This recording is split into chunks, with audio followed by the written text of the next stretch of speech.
Hello! Welcome to my mini vlog! So, dirita sa a day in my life as a mama o as a working mama. So, 6:47 na sa buntag. So, busy na kay taan ng pangdigamo, no? So, thankful sad kay ko kay na ako'y mama or ilang lula nga mo tabang sa amo adlaw mo sayog mata para mo luto. So, igo na lang ni mo kaon o maligo. So, shout out sa tanang mga lola diha, no? Nga always nakaalalay.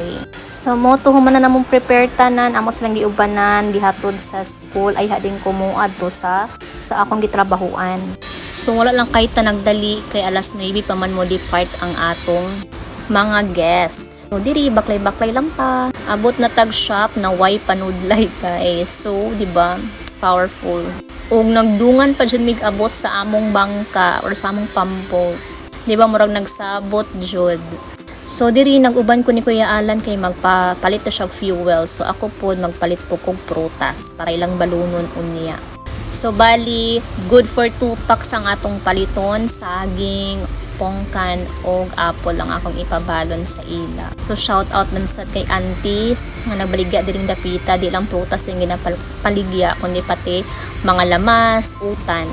Kung kamo nara sa iyang duol, palit na mo diring dapita kay barato rasad. Ug makapili na mo eksakto, di na mo maadtong merkado para mo palit lang og utan, di ba?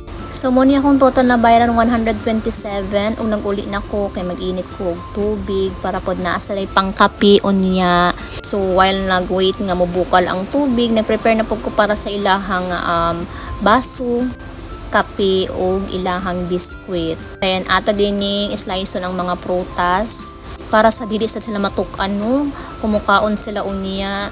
So ato din silang isulod sa mga gwapa nga sudlanan sa prutas, di ba? Para presentable sa sila tan-awon. So mo to 8:15 na sa bunta, naka-ready na ang tanan, guest na lang gid ang gihulat. Og taud-taud ni abot sila. Mo to nag-prepare din sila og nangadto na din sila sa ilahang destination, ilahang first dive. Dahil hulatan lang din ako sila mo balik.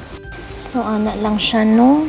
Ana lang ang cycle sa atong trabaho. So diri lang kutob. Hope you enjoy. Bye.